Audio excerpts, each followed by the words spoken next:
I am Ivy Mitchell, 27, and I never imagined that the ordinary rhythm of my life could be shattered in a single afternoon. It was Tuesday, the kind of day that seems inconsequential until everything changes. I sat at my desk, spreadsheets sprawled before me, coffee cooling at my elbow, trying to concentrate, when my phone buzzed violently. 1, 2, 3 notifications, all from Emma, my best friend. My stomach tightened in a way that made my chest ache. Something was wrong. I opened the first message and froze. My eyes scanned her words, hesitant and careful, like she had been practicing the confession over and over. Ivy, I don't know how to say this, but Richard, he's been sending me messages, flirty ones, over the past few weeks. I didn't know what to do. The world tilted just slightly and then tipped all the way over. Richard, my boyfriend of 3 years, had been sending my best friend flirtatious messages. My mind refused to accept it. Maybe Emma had misinterpreted them. Maybe I was jumping to conclusions. But the gut-wrenching truth, the one that refused to leave me in peace, whispered that it was real. I dialed his number immediately. When he answered, I tried to keep my voice steady. Richard, explain this, I said. He chuckled lightly, too easily. Ivy, you're overreacting. It's nothing serious. Just joking around, you know? Joking? My fingers tightened around the phone as I read Emma's messages again. Compliments on her hair, teasing about her outfits, subtle suggestions that they meet alone. This was far beyond joking. I don't think you understand, I said, my voice shaking despite my efforts. These are not harmless jokes. You've crossed a line, over and over. You've been sending Emma intimate messages. You've been trying to flirt with my best friend, Richard. He paused, the first crack in his smooth exterior. I didn't mean anything by it. I was lonely. I made a mistake. My mind was spinning. A mistake? A mistake is forgetting to buy milk. Sending flirty, suggestive texts for weeks is betrayal. My chest felt raw, my hands shaking, my mind racing. I trusted you. You've been lying to me, to both of us. I need proof because right now I feel like I'm losing my mind. After several agonizing minutes, he sent a PDF, 23 pages, every single message he had sent over the last 3 weeks. My hands trembled as I opened it. The first week, subtle teasing, innocent on the surface, but layered with suggestion. Week 2, he had escalated, complimenting her looks, asking about her feelings of loneliness, sending photos of himself, testing boundaries she tried to deflect. Week 3. Last week, the text became brazen, asking if she wanted to meet for drinks alone, implying a connection beyond friendship. Emma had never initiated any flirtation. She had tried to redirect, deflect, and keep the interactions polite, careful. Every single line of dialogue from Richard screamed intentional, repeated attempts to manipulate and seduce her. My chest tightened, tears threatening, a storm of anger and heartbreak boiling inside me. I didn't think. I grabbed my coat, left work without a word to my boss, and drove, heart pounding, hands gripping the wheel so tightly my knuckles whitened. I needed to confront him face to face. I needed to see the man I loved and trusted, the man who had betrayed me in my best friend's confidence, and demand answers. When I arrived at his apartment, the parking lot was nearly empty. I saw his car, a sleek black sedan parked with the driver's door slightly ajar, as if he knew I'd come. I stormed toward the building, phone still in hand, scrolling through Emma's messages again, each line a dagger in my chest. I rang his doorbell. No answer. I knocked, louder. My breath came in sharp bursts. The door opened just a crack, and Richard appeared, a casual smile pasted on his face. Ivy, hey, what's going on? I held up the phone, trembling. Explain these messages, now. He swallowed, looking caught, unsure, guilty. I didn't think it mattered. It was stupid. I was lonely. I made a mistake. Didn't think it mattered? Richard, this is my best friend. These messages are weeks of flirting, of boundary crossing. Every single one is deliberate. Every word is a lie, and you're standing there acting like it's nothing. My voice rose, shaking. I trusted you. He opened his mouth, then closed it, muttering something unintelligible. I shook my head, cold fury replacing heartbreak. I don't want excuses. I don't want apologies. I want distance. Effective immediately. You are out of my life. Engagement canceled. Wedding plans canceled. Apartment arrangements terminated. Done. Now. Richard stepped toward me, trying to reach for my hand. I recoiled, anger and pain intertwining. Don't touch me, I said, voice sharp. Not now, not ever. You betrayed me. You tested boundaries. You lied repeatedly. This is non-negotiable. You are out. I turned and left, feeling the weight of every shared memory and trust sheared away in a single, agonizing moment. On the drive home, I deleted our joint accounts, blocked his numbers, severed every tie I could find. The apartment was mine again. Empty, quiet, but somehow freeing. I had taken the first step in reclaiming my life, though the emptiness was suffocating. When I arrived home, Emma was waiting, her face pale, worried. Ivy, I'm so sorry. I shook my head, voice breaking. It wasn't your fault. None of this was your fault. He's the one who betrayed both of us. But you're my friend, and I need you now more than ever. We embraced, the quiet apartment enveloping us in a fragile cocoon of safety. Tears finally fell from my eyes, hot and cathartic. I let them. For the first time, I allowed the anger, the shock, and the grief to wash over me fully. The apartment felt impossibly quiet when I returned. Every shadow, every echo of our shared past seemed to mock me. I tossed my coat on the chair and sank onto the couch, staring at the blank walls. The silence was suffocating, but it was also mine.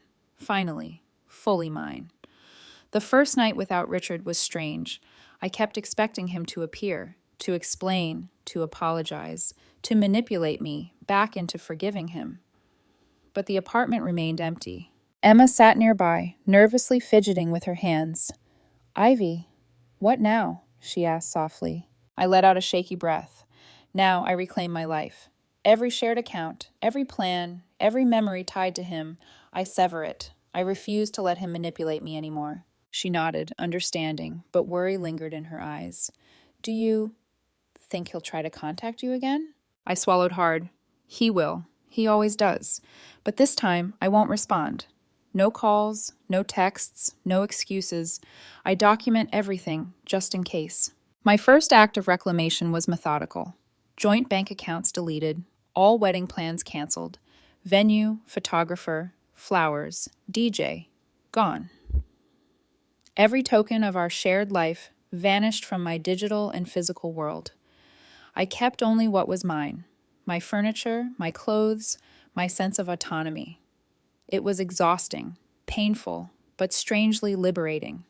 I could breathe without holding my anger in check. That night, I sat on my balcony, city lights twinkling below.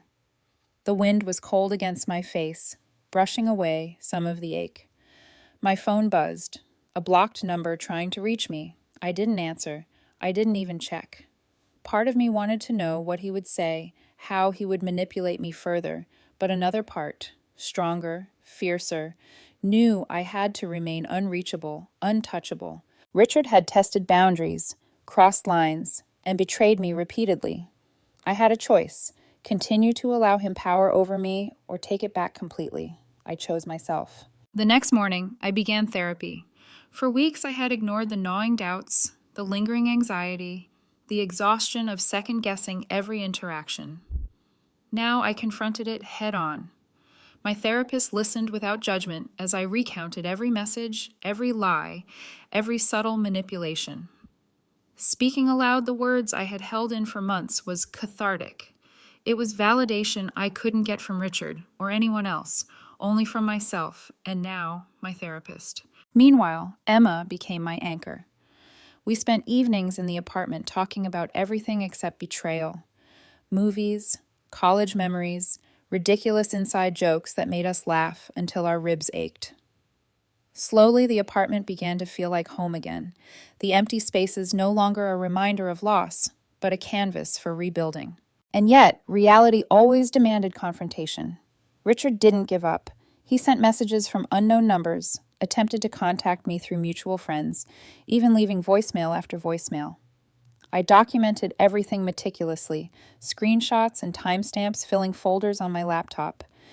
Each attempt was a reminder of his desperation, his refusal to accept the consequences of his actions. But I didn't respond. I wouldn't respond. One afternoon, there was a knock at my door. My heart jumped, part fear, part reflex. Emma, sitting beside me, gave me a look that silently warned me to remain calm. I peeked through the peephole. It was him. Richard, smiling, holding flowers. I almost laughed at the audacity, but instead I felt a surge of resolve. I didn't open the door. Instead, I spoke through the closed barrier. Leave now. You are not welcome here. Do not attempt contact again. This is your only warning. He tried to protest. Ivy, wait. Do not speak. Leave. My voice was icy, unwavering. I didn't open the door. He left, slamming the gate behind him, his presence evaporating like a bad dream. That night, I finally allowed myself to reflect without anger clouding every thought. I remembered the early days, laughing together, feeling safe in his arms. But those memories were just that, memories. They didn't define me. They didn't give him the right to manipulate or betray. I was learning to separate the love I had once felt from the toxic behavior I endured. Even after cutting Richard out of my life, the aftermath lingered like a shadow I couldn't shake. It wasn't just him. The betrayal echoed in every interaction, every glance, every whispered conversation. Friends I had trusted suddenly asked awkward questions, some subtly implying doubt, others overtly curious about what really happened. I found myself rehearsing answers in my head, bracing for judgment, explaining myself over and over. But Emma, steadfast and unflinching, was my anchor. One afternoon, I received a text from a number I didn't recognize. The message was short, urgent, almost pleading. Ivy, your ex is spreading rumors about you. Be careful who you trust. S. I immediately felt my stomach twist. Even after blocking Richard, he had found a way to manipulate the narrative.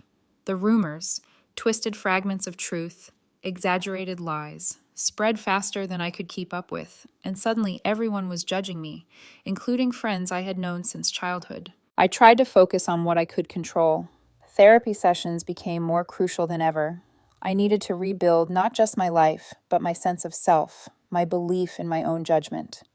Each session was exhausting, reliving the manipulation, the lies, the feeling of being trapped in someone else's version of reality, but I refused to leave any stone unturned. I learned to recognize patterns of deception, the subtle seductions of guilt and obligation, the insidious pull of trust being weaponized against me. The pressure escalated when Richard's attempts to contact me intensified. He sent emails from new accounts, commented indirectly on social media, and even tried to reach mutual friends, casting doubt on my actions. One night, as I scrolled through my messages, I realized he was attempting to orchestrate another confrontation through Emma, an attempt to destabilize me, to make me question my own sanity. I felt the familiar sting of anger and betrayal, but also a newfound clarity. I would not respond. I would not engage. Emma, meanwhile, became both my confidant and my strategist. Together, we documented every attempt at manipulation, creating timelines, screenshots, and notes that clearly outlined Richard's behavior. It was exhausting, but methodical. Each documented interaction became a shield, a buffer against the psychological warfare he was waging. I realized that reclaiming my life wasn't just about emotional healing. It was about preparation, awareness, and empowerment. Then came the most difficult confrontation, the mutual friends who had begun to question the truth. They weren't malicious. Some genuinely didn't know what to believe, but it forced me to articulate my experience with precision and restraint. One evening, we gathered at a cafe, Emma by my side. I explained, calmly but firmly, the chain of events. Richard's initiation of flirtatious contact, my discovery, my confrontation, and the meticulous documentation of every interaction. By the end, most of our friends understood, their doubt replaced with cautious empathy. But not everyone was convinced. A few lingering whispers followed me through the weeks. Insinuations that I had overreacted, that I had misinterpreted harmless interactions, that I was unstable. Each whisper stung, a reminder that healing wasn't just personal, it was social. Yet with each confrontation, with each conversation, I grew stronger, more confident in my own perception of truth. I began to trust myself again, to recognize my instincts as valid. The most vivid reminder of Richard's audacity came unexpectedly. One evening, returning from therapy, I found a note slipped under my door. No signature, just words written in sharp, confident handwriting. You can't erase me. You'll see me again. C. My pulse spiked, a wave of fear and anger crashing through me. But I didn't react the way I had before. I documented it, photographed it, and sent a copy to my lawyer. I would not be intimidated. I would not cower. Through all of this, Emma remained unwavering. She helped me navigate social situations, mediated tense encounters, and provided the emotional support I needed to stay grounded. One night, as we sat on the balcony, city lights stretching beneath us, I realized the depth of my gratitude. Emma, I said softly, I don't know what I'd have done without you. You were there when I was too afraid to even breathe. She smiled, eyes reflecting the faint glow of the city. You don't give yourself enough credit, Ivy. You survived, you acted, and you're standing here stronger than ever. I just reminded you that you're not alone. Her words were a balm to my battered heart.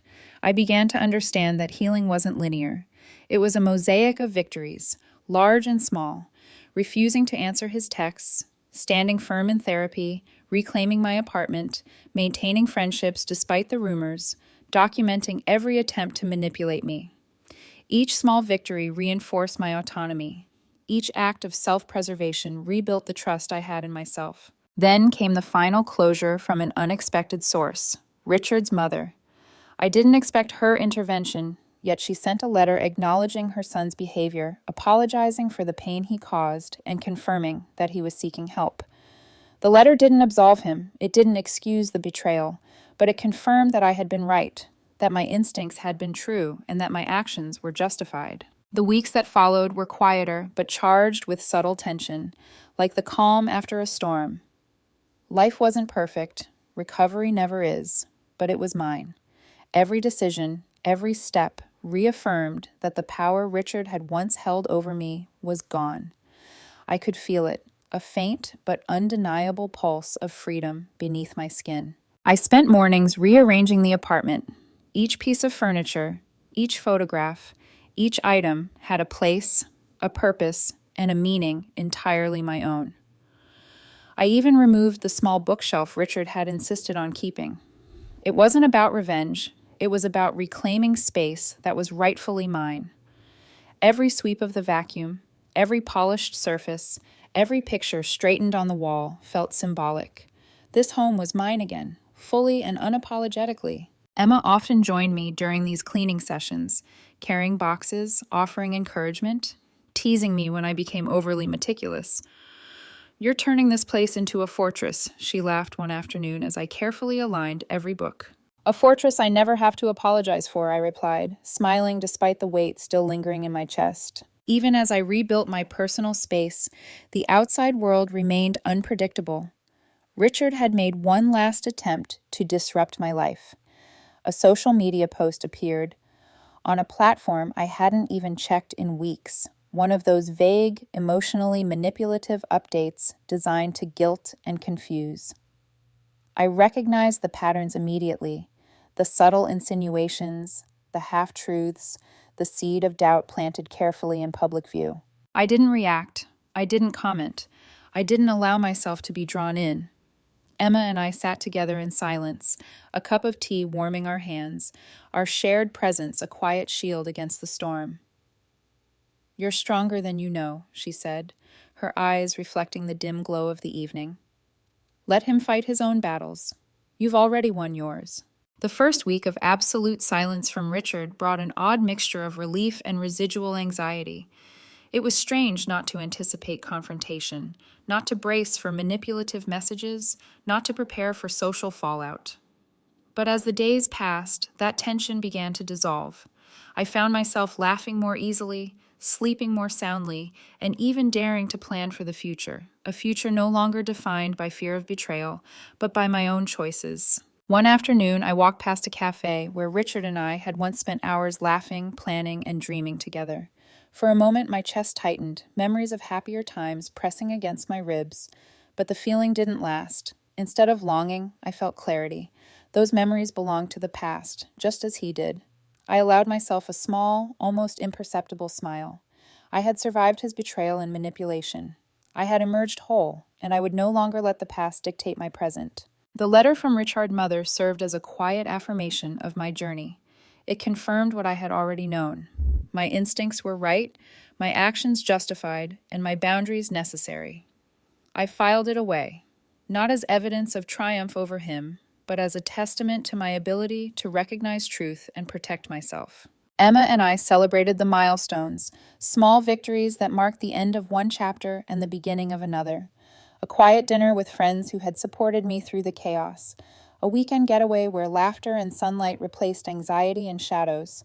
Even simple acts like enjoying a book on the balcony with the city lights flickering below became symbols of autonomy, resilience, and reclaimed joy.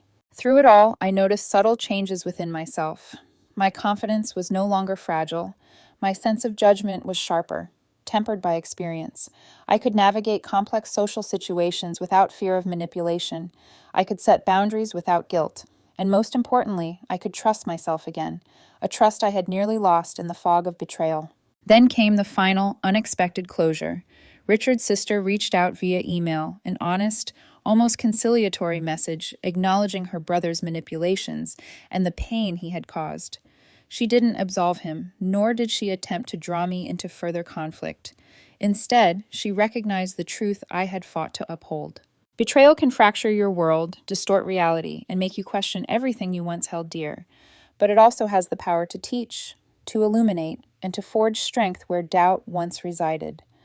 I am Ivy Mitchell, 27 years old. I was betrayed, yes, but I survived. I reclaimed my home, my autonomy, my peace. And in doing so, I discovered the depth of my own resilience. I took a deep breath, the cool night air filling my lungs, and let it out slowly. The city beneath me sparkled with 1,000 possibilities, none of them tied to Richard, none of them tainted by his lies. For the first time in months, I felt unshakable, free, whole, and ready to live life on my own terms. Emma joined me on the balcony, her presence a quiet reminder that support, friendship, and love, real love, did exist, untainted and unwavering. We watched the night stretch before us, silent in contentment. No explanations, no lingering fears, no traces of manipulation. Just life, raw and reclaimed, waiting for us to step into it fully. I smiled, letting the city's glow reflect in my eyes, feeling the weight of the past lift just enough to make space for something brighter. For the first time in a long time, I could imagine a future unburdened by betrayal, a life of choice, trust, and authentic joy. And in that quiet, transformative moment, I realized the final truth. The only person who ever truly had to forgive, to heal, to reclaim power over the narrative was me. I had done it. I was whole.